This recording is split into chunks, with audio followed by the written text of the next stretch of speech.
आज चलिए second part की तरफ। तो पहले से ये होती है कि अश्ववर्ण विवाह।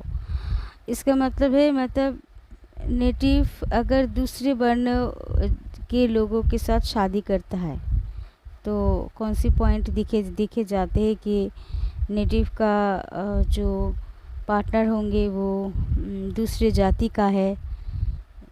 ठीक है, दूसरे जाति का, स्पेशली दूसरे जाति का, अपनी बिरादरी का नहीं है, ऐसे दूसरे बिरादरी का है साथ जो विवाह होती है, तो कौन सी पॉइंट में दिखे जाते हैं। तो नंबर 1 पॉइंट है, अगर लग्न जिस राशि हाउस में बैठते हैं और लग्न लॉर्ड प्लैनेट ये दोनों जिस जाति के तरफ निर्देश करता है। जाति यहाँ पर ब्राह्मण, क्षत्रिय, वैश्य और शूद्र, ये 4 जाति होती है। ठीक है, तो इनमें से अगर कोई जाति के हो, सपोज़ जो लग्न प्लैनेट, मतलब सपोज़ किसी का मिथुन लग्न है तो उसका जाति, मिथुन लग्न लॉर्ड प्लैनेट होंगे बुध, मर्क्यूरी, तो उसका जाति होगा वैश्य। और देखा जाए उसका 7th हाउस जो धनु है, सजिटेरियस, उसका जाति है 7th हाउस की जो प्लैनेट लॉर्ड प्लैनेट है उसका जाति है ब्राह्मण, क्योंकि जुपिटर ब्राह्मण जाति को निर्देश करता है। तो यहाँ पर कि जाति भिन्न हो गई।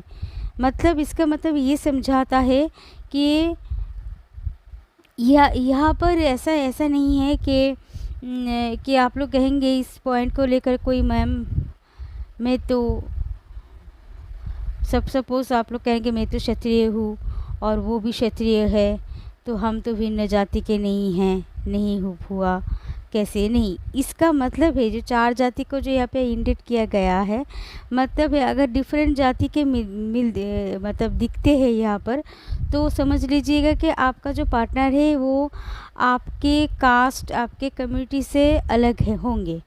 अगर यहाँ से ऐसे डिफरेंट मिले, चाहे किसी भी जाति का हो क्यों ना हो। सपोज़ दूसरे कास्ट कम्युनिटी में भी ब्राह्मण होते हैं, शूद्र होते हैं, वैश्य होते हैं, है ना, क्षत्रिय भी होते हैं दूसरे कास्ट कम्युनिटी में। ठीक है, तो ऐसे ही होंगे। और उसके साथ सिर्फ इतना ही नहीं, उसके साथ अगर 7th लॉर्ड प्लैनेट अगर किसी भी तरह किसी मेलिफिस प्लैनेट के द्वारा कॉन्जैक्ट हुए या मेलिफिस प्लैनेट के द्वारा दृष्टि प्राप्त हुए, तो अश्ववर्ण विवाह होते हैं, मतलब दूसरे कास्ट कम्युनिटी में शादी हो जाती है। ठीक है, 2nd पॉइंट है, लग्न लॉर्ड प्लैनेट और 5th लॉर्ड प्लैनेट अगर किसी भी तरह संबंध बनते हैं, कोई भी तरह किसी भी तरह का संबंध बनते हैं, और उसके साथ 7th लॉर्ड प्लैनेट के द्वारा लग्न लॉर्ड प्लैनेट या 5th लॉर्ड प्लैनेट दृष्टि प्राप्त हो, तो अश्ववर्ण विवाह होते हैं।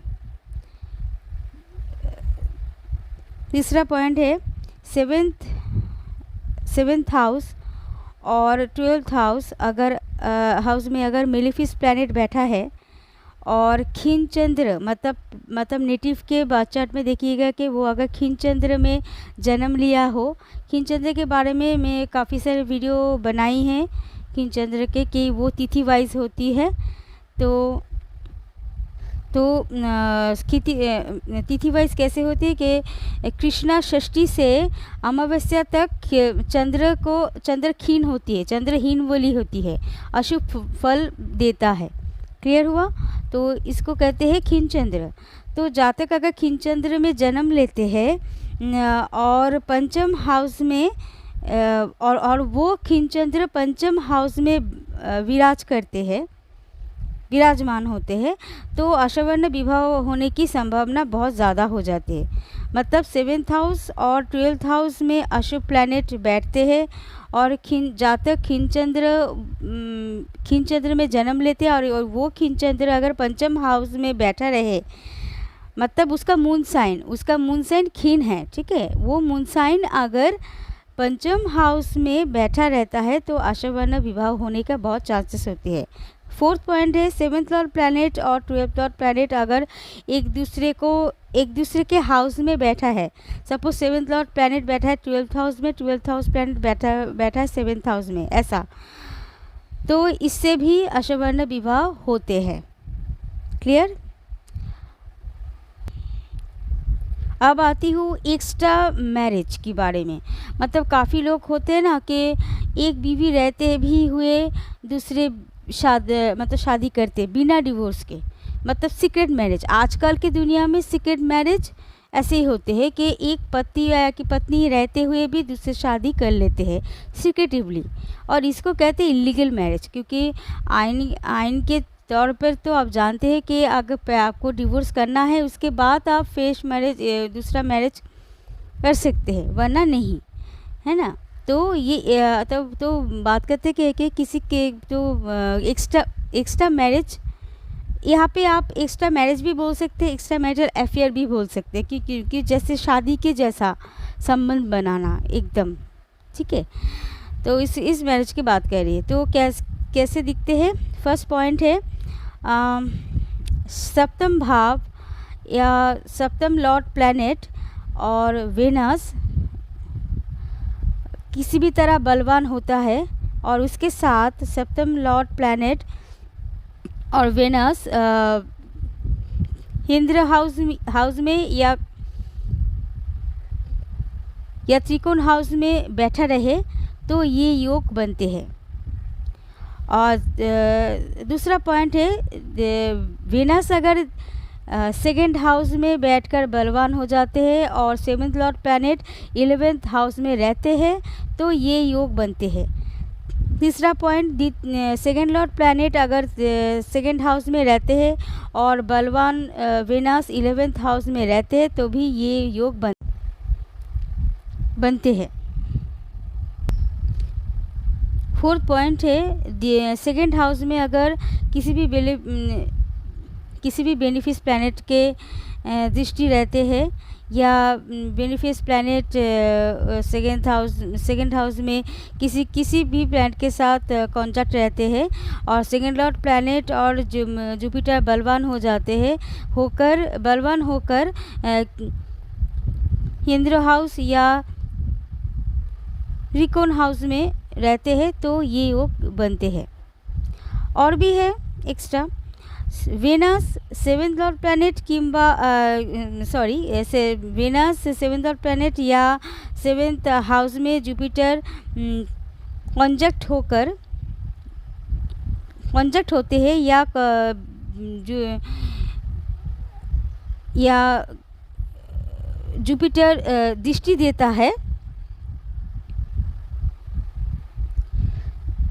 दृष्टि देता है, तो नेटिव की जो वाइफ होती है वो काफ़ी गुणवती होती है, रूपवती होती है और काफ़ी सुरुचि, मतलब रुचि उसमें काफ़ी अच्छे रुचि आती है। और ये योग अगर फीमेल चार्ट में दिखा जाता है अपने हस्बैंड के लिए फिर तो ये सेम गुण रहेंगे, मतलब जो हस्बैंड होते हैं वो गुणवान होते हैं, रूपवान होते हैं और वो रुचि रखते हैं अच्छी चीज़ों में, ये सब रहेंगे, ठीक है। सेकेंड और एक पॉइंट है, मतलब ये पॉइंट हुआ फिफ्थ पॉइंट। अब 6 पॉइंट आते हैं। 7th लॉर्ड प्लैनेट अगर 5th हाउस में रहते हैं कि या फिर लग्न लॉर्ड प्लैनेट अगर 7th हाउस में रहते हैं तो नेटिव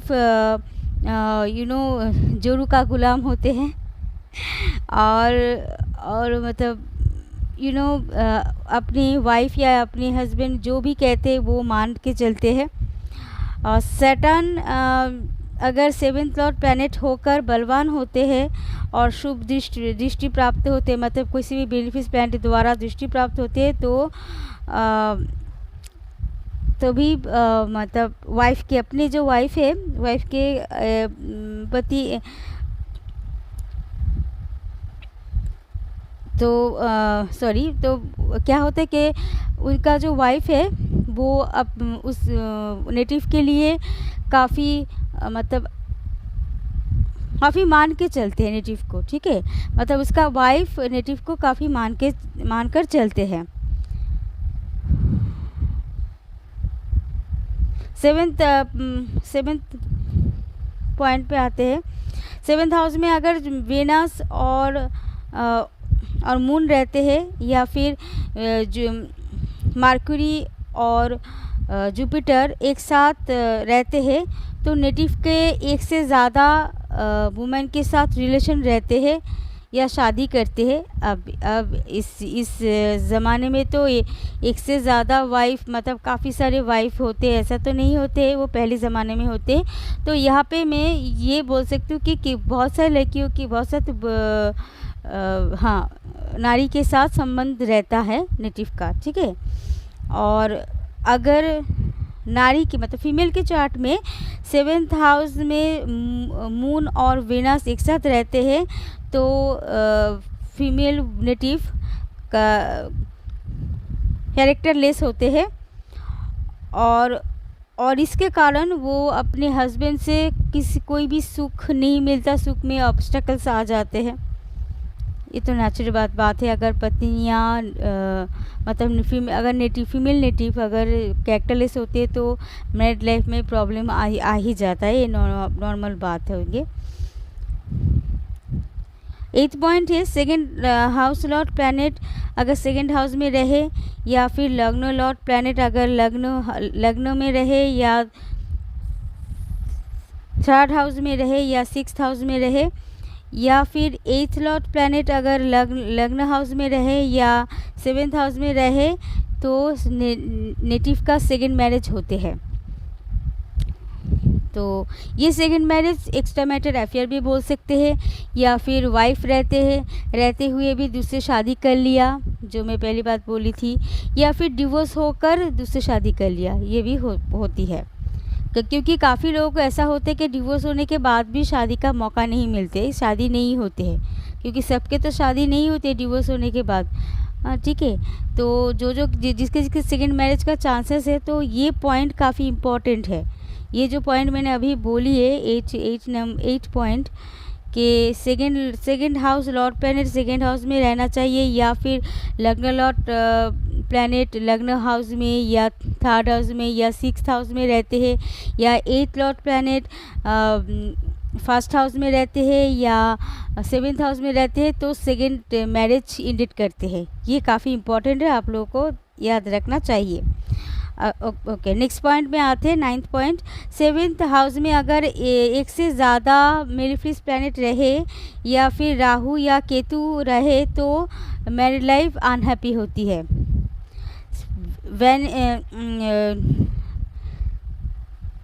नंबर 10 पॉइंट होती है कि 6th लॉर्ड प्लैनेट वेनस अगर 6th लॉर्ड प्लैनेट होकर 7th या 8th हाउस में 8th हाउस में बैठते हैं 7th या 8th लॉर्ड प्लैनेट के साथ, ठीक है, तो मैरिड लाइफ हैप्पीनेस नहीं होती है। फिर से बताती हूँ, वेनस अगर 6 लॉर्ड प्लैनेट होकर 7th लॉर्ड प्लैनेट या 8th लॉर्ड प्लैनेट के साथ 7th हाउस में या 8th हाउस में बैठे रहते हैं, तो उनका मैरिड लाइफ अनहैप्पी होती है। 11th पॉइंट है 8th हाउस में सैटर्न अगर रहते हैं, तो फीमेल नेटिव के लिए मैरिड अनहैप्पी होती है। मतलब फीमेल नेटिव चार्ट में अगर देखेंगे कि 8th हाउस में सैटर्न है, तो उसके मैरिड लाइफ अनहैप्पी होती है। बट 8th हाउस में अगर वेनस रहे, तो उसकी शादी काफ़ी रेस्पेक्टफुल फैमिली में होती है, जो फैमिली का काफ़ी लोगों के लिए मतलब लोग काफ़ी चर्चा करते हैं, अच्छी चर्चा करते हैं, या फिर वो काफ़ी फेमस होती है। फेमस फैमिली में उस नेटिव का शादी हो जाती है, फीमेल नेटिव का, अगर 8th हाउस में वेनस रहे तो। 7th लॉर्ड प्लैनेट और वेनस अगर एक साथ कॉन्जैक्ट होकर 6th हाउस में रहते हैं, तो जो नेटिव के जो वाइफ होती है, उसका मतलब वो बाँझ होती है, बाँझ बाँझ बोलते हैं ना, बाँझ जो जिसका इशूलेस मतलब बच्चे नहीं होते हैं, वो होते हैं। ठीक है, अब आगे बढ़ते। नेक्स्ट है भौमोदोष या भौमोदोष खंडन योग, मतलब मांगलिक योग या मांगलिक, उसके साथ मांगलिक जो दोष होती है उसका खंडन योग, मतलब उसका कैसे तोड़ा जाता है। ठीक है, तो मार्स अगर लग्न हाउस में, 4th हाउस में, 7th हाउस में, 8th हाउस में या फिर 12th हाउस में रहते हैं तो मांगलिक होते हैं। तो हम लोग जानते हैं कि मांगलिक से स्त्री विधवा हो जाते हैं और पुरुष के लिए मतलब मेल के लिए वो वाइडो हो जाते हैं, मतलब उसका वाइफ का डेथ हो जाती है। ये हम मानते हैं मांगलिक। एक्चुअल में इस ज़माने में मांगलिक योग मतलब है हस्बैंड वाइफ के बीच बनती नहीं है, काफ़ी झगड़ा झमेला, मतलब मैरिड लाइफ एकदम भी अनहैप्पी होती है हमेशा। एंड यहाँ पे क्या होता है, मांगलिक योग रहने से डिवोर्स के चांसेस ज़्यादा बढ़ जाती है। हाँ, वाइफ या हस्बैंड उसका तबीयत काफ़ी ख़राब हो जाती है। मैंने देखा है ऐसा लोगों को जिसके मांगलिक योग है, तो वो लोग उसका पति या पत्नी का डेथ नहीं हो जाती है, मर नहीं जाते हैं, वो विधवा नहीं होते हैं, या मेल जो है वो भी अपने पत्नी को खो नहीं देते हैं। मगर क्या होता है, उसका जो लाइफ पार्टनर है, चाहे फीमेल हो मेल हो, उसका तबीयत काफ़ी बिगड़ जाते हैं, उनका हेल्थ इश्यूज आ जाते हैं और हेल्थ इश्यूज होल लाइफ चलते रहते हैं, मगर उनका डेथ नहीं होती अगर सिर्फ मांगलिक योग रहे तो। मगर एक चीज़ होती है कि उनका गृहस्थ जीवन काफ़ी बिखर जाते हैं मांगलिक योग से, बहुत झगड़ा झमेला ये सब चलते रहते हैं और बहुत ज़्यादा होती है, और इससे क्या होता है, डिवोर्स होने के चांसेस काफ़ी बढ़ जाते हैं। डिवोर्स हो जाते हैं मांगलिक योग में, अगर ऐसा हुआ तो बिछड़ जाते हैं। ठीक है, बिछड़ जाना मतलब फिज़िकली नहीं, मेंटली, मतलब फिज़िकली मतलब मैं डेथ की बात नहीं कर रही हूँ, बिछड़ जा, डिवोर्स होना ऐसा काफ़ी होते हैं। ठीक है, मैं इस चीज़ को क्लियर कर दे रही हूँ क्योंकि काफ़ी लोग समझते हैं कि मांगलिक योग मतलब डेथ हो जाते, नहीं, उसका अलग योग है, मैं आगे जाकर बताऊंगी। अलग वाइफ या हस्बैंड का योग बनते हैं डेथ का, कि उसकी पति या पत्नी मतलब डेथ होगी, उसका योग है अलग, वो योग रहना होगा तभी डेथ का मतलब पॉसिबिलिटी आएगा। क्योंकि बहुत सारे चार्ट में मैंने देखा है कि मांगलिक योग नहीं है फिर भी पति या पत्नी का डेथ हो गई है, कैसे हुआ। ठीक है, तो आगे बढ़ते। तो पहले बढ़ते हैं कि अब तो बता दी कि मांगलिक योग कैसे बनते हैं, कि मंगल अगर लग्न हाउस में, 4th हाउस में, 7th हाउस में, 8th हाउस में या 12th हाउस में रहते हैं तो मांगलिक योग बनते हैं। अब मांगलिक योग का खंडन योग मतलब उसको इस योग को कैसे डिस्ट्रॉय किया जाए, तो उसके पॉइंट है, मंगल अगर एग्जॉल्टेड होते हैं और या फिर मूल त्रिकोण स्थान में रहते हैं, या फिर खुद के हाउस में मतलब खुद के राशि के हाउस में रहते हैं, या फ्रेंडली हाउस में रहते हैं, और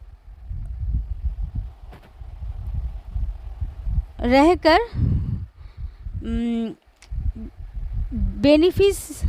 किसी भी बेनिफिस प्लैनेट के हाउस में वर्गगत होते हैं। वर्गगत मतलब सपोज में लग्न चार्ट में मार्स एग्जॉल्टेड हुआ वो कैप्रिकॉर्न में, ठीक है। तो वो जो क्या बोलते जो उसके साथ क्या हुआ कि D9 चार्ट में, नवंश चार्ट में देखा जाए कि मार्स सेम पोजीशन में है। बाकी जो चार्ट होते हैं D1 को छोड़कर, जैसे D1 या D2 को छोड़कर D3 से जो D60 चार्ट की तक जितने जो चार्ट में मार्स वो सेम हाउस में रहेगा, वो कैप्रिकॉर्न में, तो उसको कहते हैं वर्गगत योग। तो ये अगर होते तो ये मांगलिक योग ये खंडन हो जाते हैं। दूसरा पॉइंट है, मंगल अगर केंद्र लॉर्ड प्लैनेट होते हैं या त्रिकोण लॉर्ड प्लैनेट होते हैं। केंद्र लॉर्ड प्लैनेट मतलब मैं पहले भी वीडियो में बता चुकी हूँ, फिर भी रिपीट कर रही हूँ। केंद्र हाउस मतलब 1, 4, 7 एंड 10th, इसको बोलते केंद्र हाउस। और कोन हाउस होते हैं मतलब त्रिकोण हाउस होते 1, 5, 9, first house, 5th house, 9th house. तो इस हाउस लॉर्ड के प्लैनेट होते हैं मार्स अगर, या फिर योगाकारक बनते हैं मार्स, तो बनकर बेनिफिस प्लैनेट मतलब बेनिफिस होते हैं, मतलब शुभ होते हैं, या किसी भी शुभ प्लैनेट द्वारा या किसी भी मित्र मतलब फ्रेंडली प्लैनेट द्वारा दृष्टि प्राप्त होते हैं या कॉन्जैक्ट होते हैं, तो ये मांगलिक योग नहीं होते, मतलब खंडन हो जाते हैं।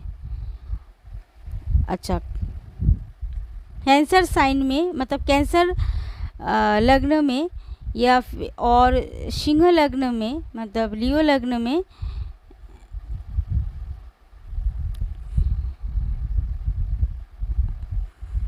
मंगल योगाकारक प्लैनेट होते हैं।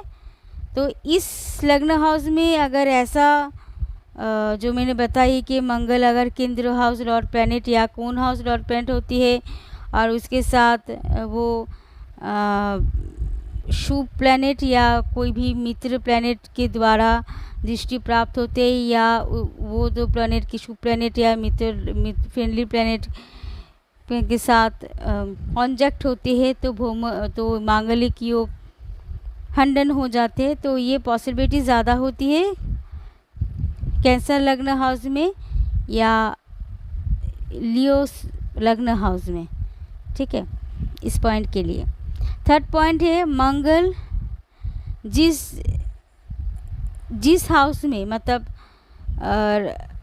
जैसे कि लग्न हाउस में 4th हाउस में, 7th हाउस में, 8th हाउस में या 12th हाउस में रहते हैं और रहकर तो उसको तो मांगलिक योग बनते हैं।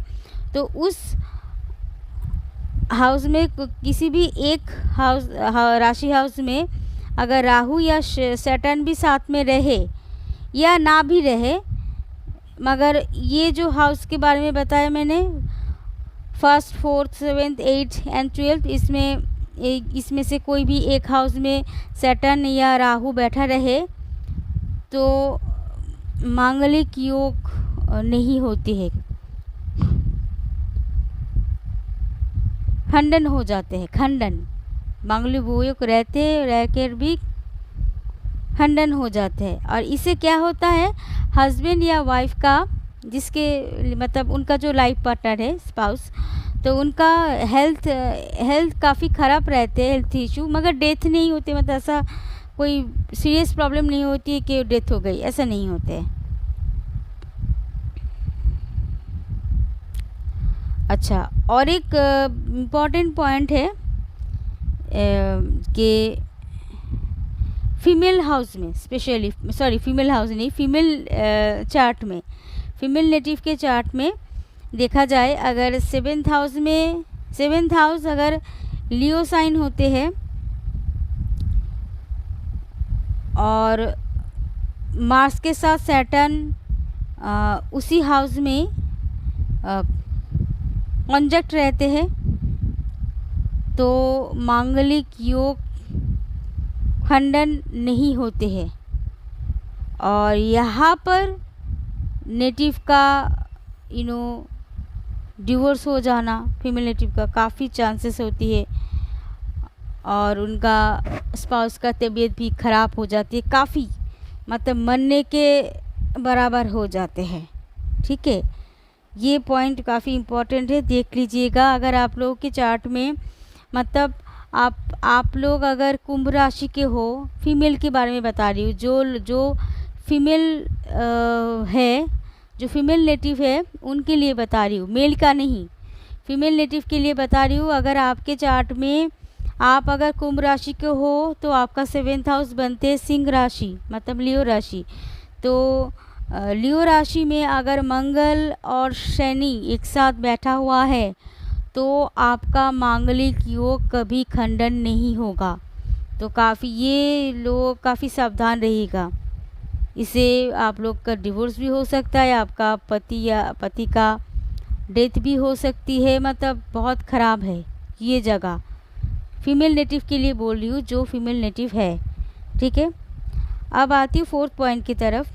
7th हाउस में अगर मंगल रहे और अष्टम हाउस में अगर सैटर्न रहे, या फिर अष्टम में मंगल रहे और 7th हाउस में शनि रहे, या फिर 12th हाउस में मंगल रहे और लग्न हाउस में शनि रहे, तो इसमें तो ऐसे जो योग बता रही हूँ मैं, प्लैनेट का पोजीशन, तो इससे क्या होता है कि मांगलिक योग खंडन हो जाते हैं। तो मैं फिर से रिपीट करती हूँ, 7th हाउस में मंगल रहते हैं, अष्टम हाउस में शनि रहते हैं, या फिर अष्टम हाउस में मंगल रहते हैं, 7th हाउस में शनि रहते हैं, या फिर 12th हाउस में मंगल रहते हैं, लग्न में शनि रहते हैं, तो ऐसे सिचुएशन में मांगलिक दोष नहीं बनते हैं। ठीक है, भंग मतलब खंडन हो जाते हैं। ओके, फिफ्थ पॉइंट में आती हूँ। लग्न या फिर 4th हाउस में मंगल रहते, मतलब लग्न हाउस में अगर मंगल रहते हैं या फिर 4th हाउस में मंगल रहते हैं तो मांगलिक योग बनते हैं। और उस मंगल में जो और मंगल से 4th पोजीशन में अगर शनि रहते हैं तो मांगलिक योग का खंडन हो जाते हैं, उतना नुकसान नहीं पहुंचाते हैं।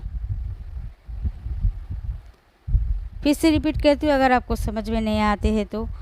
लग्न हाउस में अगर मंगल रहते हैं या फिर 4th हाउस में मंगल रहते हैं तो आप जानते हैं कि मांगलिक दोष बनते हैं। मगर उसी मंगल से 4th पोजीशन में, मंगल से काउंट कीजिएगा, काउंट करके 4th पोजीशन में अगर सैटर्न बैठा रहे तो मांगलिक योग खंडन हो जाते हैं, ये योग का फल बुरे फल नहीं देते। ठीक है, अगर और एक इम्पॉर्टेंट नोट है, अगर देखा जाए कि female and female both chart में देखा जाए कि मांगलिक योग है दोनों की चार्ट में ही, तो मांगलिक योग खंडन हो जाते हैं। तो जब आप लोग जब शादी करेंगे तो एक कुंडली मिला लेना कि आप दोनों की कुंडली चक्र में, अगर कुंडली चार्ट में अगर मांगलिक योग बैठा है होता है तो आप लोगों का मांगलिक दोष नहीं होगा, वो खंडन हो जाता है। ठीक है, आज यही तक बताती हूँ। नेक्स्ट पार्ट में आऊँगी, नेक्स्ट वीडियो में पार्ट 3 को लेकर। ये मैं पार्ट 1, 2, 3 छोटे छोटे भाग में डिवाइडेड करके बता रही हूँ आप लोगों की सुविधा के लिए। आप लोग इसको अच्छी तरह से मतलब सुनकर वीडियो पॉज करके आप नोट डाउन कर सकते हैं आपके नोटबुक में, तो आपको समझ में आ जाएंगे। आप खुद के चार्ट खुद ही रीड कर पाओगे कि आपके मैरिड लाइफ कैसे होंगे, ठीक है। अंदाज़ा आप लोग खुद ही लगा पाओगे। अगर आपको मेरा ये वीडियो ये सब अच्छे लगते हैं, फेसबुक में अगर मैं देती जाऊंगी तो अच्छे लगते हैं, तो आप मेरी मुझसे प्रेडिक्शन करवा सकते हैं, या फिर मुझसे एस्ट्रोलॉजी पढ़ भी सकते हैं, ट्यूशन ले सकते हैं। मैं सिर्फ एस्ट्रोलॉजी नहीं पढ़ाती हूँ, मैं पामिस्ट्री पढ़ाती हूँ, मैं न्यूमरोलॉजी पढ़ाती हूँ और टैरोट क्लास भी करवाती हूँ। अगर आपको अच्छा लगे तो ट्यूशन ले सकते हैं मुझसे, या फिर अगर आप चाहते हो तो आप मुझसे प्रेडिक्शन भी ले सकते हैं। और इसका लिस्ट और ये जो ट्यूशन का कोर्स लिस्ट, ये दोनों ही मेरे फेसबुक प्रोफाइल में दिया हुआ है। आप मेरा फेसबुक प्रोफाइल विज़िट करके देख सकते हैं, ठीक है। अगर आपको अच्छा लगे फिर आप मुझसे मैसेंजर बॉक्स में कांटेक्ट कर सकते हैं, ओके। और यहाँ पे प्राइस लिस्ट भी दिया हुआ है, मतलब कितना फ़ीस है। अगर आपको अफोर्ड कर सकते हो, मतलब बहुत कम प्राइस दिया हुआ है यहाँ पर, अगर अफोर्ड कर सकते हो तभी आप मुझसे कांटेक्ट कीजिएगा। Thank you.